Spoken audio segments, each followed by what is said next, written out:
ഇന്ന് ലോകത്തിലെ കോടിക്കണക്കിന് മുസ്ലിങ്ങൾ ഹജ്ജിനും ഉംറയ്ക്കും പോകുമ്പോൾ സഫ മർവ മലകൾക്കിടയിലൂടെ നടക്കുന്നു, ഓടുന്നു. ഈ ഓട്ടത്തിന് പിന്നിൽ ഒരു ഉമ്മയുടെ കണ്ണുനീരും ഒരു കുടുംബത്തിൻ്റെ വിശ്വാസവുമുണ്ട്. വർഷങ്ങൾക്ക് മുൻപ് മക്ക ഒരു ശൂന്യമായ മരുഭൂമിയായിരുന്നു. അവിടെ വെള്ളമില്ല, മരങ്ങളില്ല, മനുഷ്യരില്ല. ആ സ്ഥലത്തേക്ക് ഇബ്രാഹിം നബി അലൈഹിസ്ലാം തൻ്റെ ഭാര്യയായ ഹാജറ ബീവിയെയും കുഞ്ഞായ ഇസ്മായിൽ നബി അലൈഹിസ്ലാമിനെയും കൊണ്ടുവന്നു. അതൊരു സാധാരണ യാത്രയല്ലായിരുന്നു.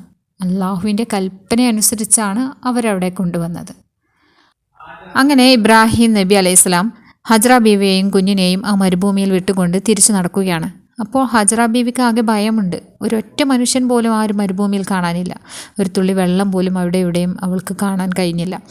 ആ സമയത്ത് അവൾ പറയുകയാണ്, തന്നെയും കുഞ്ഞിനെയും ഇങ്ങനെ ഇവിടെ ഉപേക്ഷിച്ച് പോവല്ലേ, ഞങ്ങൾ എന്ത് ചെയ്യും?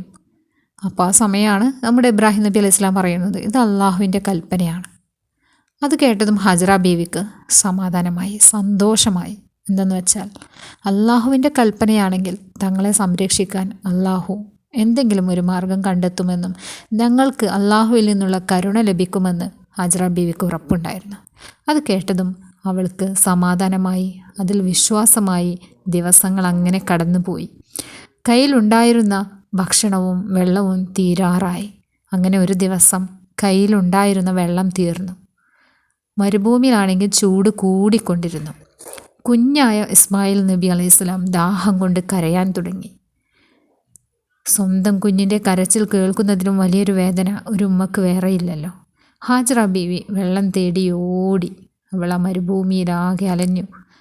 അവിടെയുള്ള സഫ മർവ മലകൾക്കിടയിൽ അവൾ വെള്ളത്തിനു വേണ്ടി തിരഞ്ഞു. ചുറ്റുപാടും അന്വേഷിച്ചു. സഫ മലയിൽ ആദ്യം കയറി. ദൂരെയൊക്കെ നോക്കി, എവിടെയെങ്കിലും ഒരിറ്റു വെള്ളത്തിൻ്റെ ഉറവ കാണുന്നുണ്ടോ എന്ന്. എവിടെയും ഒരു തുള്ളി വെള്ളം പോലും അവൾക്ക് കണ്ടെത്താൻ കഴിഞ്ഞില്ല. പിന്നീട് അവൾ മർവ മല വരെ ഓടി. അവിടെ നിന്ന് വീണ്ടും നോക്കി, വെള്ളമില്ല, സഹായമില്ല. പക്ഷേ അവൾ നിർത്തിയില്ല ഓട്ടം. ഒരു ഉമ്മയുടെ സ്നേഹം. തൻ്റെ മക്കൾക്ക് വേണ്ടി ഓടുന്നതിനും കഷ്ടപ്പെടുന്നതിനും ക്ഷീണം അറിയില്ല. അവൾ വീണ്ടും വീണ്ടും ഓടി, വീണ്ടും തിരഞ്ഞു, വീണ്ടും ദുആ ചെയ്തു അള്ളാഹുവിനോട്. അങ്ങനെ 7 പ്രാവശ്യം സഫ മർവ മലകൾക്കിടയിൽ ആ ഉമ്മ ഓടി. ഓരോ ഓട്ടത്തിലും ഒരു ദുആയും ഉണ്ടായിരുന്നു, ഒരു പ്രതീക്ഷ ഉണ്ടായിരുന്നു, അള്ളാഹുവിൽ പരിപൂർണ വിശ്വാസമുണ്ടായിരുന്നു. അങ്ങനെ ഹജറ ബീവി സഫ മർവ മലകൾക്കിടയിലൂടെ ഓടുമ്പോഴും തൻ്റെ കുഞ്ഞിനെ ഇടയ്ക്കിടയ്ക്ക് വന്നിട്ട് ശ്രദ്ധിക്കുന്നുണ്ടായിരുന്നു. തൻ്റെ പ്രാവശ്യം പോലെ ഓടിയിട്ടും വെള്ളം കിട്ടിയില്ല. എന്നിട്ടും അള്ളാഹുവിനോട് ദുആ ചെയ്തുകൊണ്ടേയിരുന്നു. അങ്ങനെ തൻ്റെ കുഞ്ഞിനരികിലിരുന്നും ദുആ ചെയ്യുന്ന സമയത്താണ് കുഞ്ഞു കാലിട്ടടിക്കുന്ന ആ സ്ഥലത്തു നിന്ന് വെള്ളം ഇങ്ങനെ പൊട്ടി ഒഴുകിക്കൊണ്ടേയിരിക്കുന്നുണ്ട്.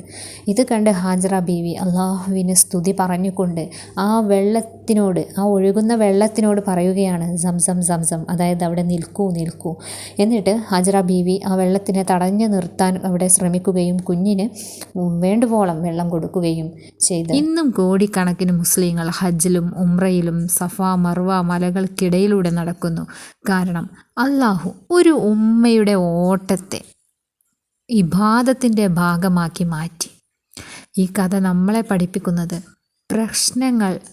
പ്രശ്നങ്ങൾ വന്നാലും അള്ളാഹുവിൽ വിശ്വാസം നഷ്ടപ്പെടുത്തരുത്. വഴികൾ കാണാതിരുന്നാലും ദുആ നിർത്തരുത്. കാരണം അള്ളാഹു ഏറ്റവും പ്രയാസമുള്ള സമയത്തും അത്ഭുതകരമായ വഴികൾ തുറക്കും. ജീവിതം ചിലപ്പോൾ മരുഭൂമിയെപ്പോലെ ശൂന്യമായി തോന്നാം നമുക്ക്.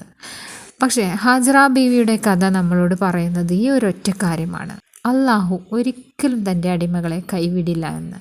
സഫ മർവ മലകൾക്കിടയിലൂടെയുള്ള ആ ഒരു ഓട്ടവും നടത്തവും ആ ഒരു ഇബാദത്ത്, ഒരു ഉമ്മ തൻ്റെ മക്കൾക്ക് വേണ്ടി സഹിക്കുന്ന ഓരോ കഷ്ടപ്പാടും അള്ളാഹു കാണുന്നുണ്ട് എന്നതിനും, ഹാജറ ബീവി കുഞ്ഞു ഇസ്മായിൽ നബി അലൈഹിസ്സലാമിന് വെള്ളം തേടി സഫയുടെയും മർവയുടെയും ഇടയിലൂടെ ഓടിയ ആ നിമിഷം അതൊരു ഉമ്മയുടെ സ്നേഹമായിരുന്നു, ഒരു ഉമ്മയുടെ വേദനയായിരുന്നു. പക്ഷേ അള്ളാഹു ആ ഓട്ടത്തെ വെറുതെയാക്കിയില്ല. ഇന്ന് വരെ ലോകത്തിലെ കോടിക്കണക്കിന് മുസ്ലിങ്ങൾ അതേ ഓട്ടം ഇബാദത്തായി ചെയ്തുകൊണ്ടിരിക്കുകയാണ്. അതിലൂടെ അള്ളാഹു നമ്മളെ പഠിപ്പിക്കുന്നത്, ഒരു ഉമ്മ മക്കൾക്ക് വേണ്ടി ഉറങ്ങാതെ ഇരിക്കുന്ന രാത്രികൾക്കും കരഞ്ഞുകൊണ്ട് ചെയ്യുന്ന ദുആകൾക്കും വിശന്നിരിക്കുമ്പോഴും മക്കളെ ഭക്ഷിപ്പിക്കുന്ന സ്നേഹത്തിനും അവർക്ക് വേണ്ടി ഓടി നടക്കുന്ന ഓരോ കഷ്ടപ്പാടിനും അള്ളാഹുവിൻ്റെ അടുത്ത് വലിയ പ്രതിഫലമുണ്ട്. കാരണം ഒരു ഉമ്മയുടെ ഹൃദയം കരുണയും ത്യാഗവും നിറഞ്ഞതാണ്. ഹാജറ ബീവിയുടെ ഓട്ടം ഇബാദത്തായി മാറിയതുപോലെ ഓരോ ഉമ്മയും മക്കൾക്ക് വേണ്ടി സഹിക്കുന്ന ബുദ്ധിമുട്ടുകൾക്കും അല്ലാഹു പ്രതിഫലം നൽകുന്നതാണ്. ഇൻഷാ അല്ലാഹ് അടുത്ത വീഡിയോയുമായി വീണ്ടും കാണാം. അസ്സലാമു അലൈക്കും വറഹ്മത്തുള്ളാഹി വബറകാതുഹു.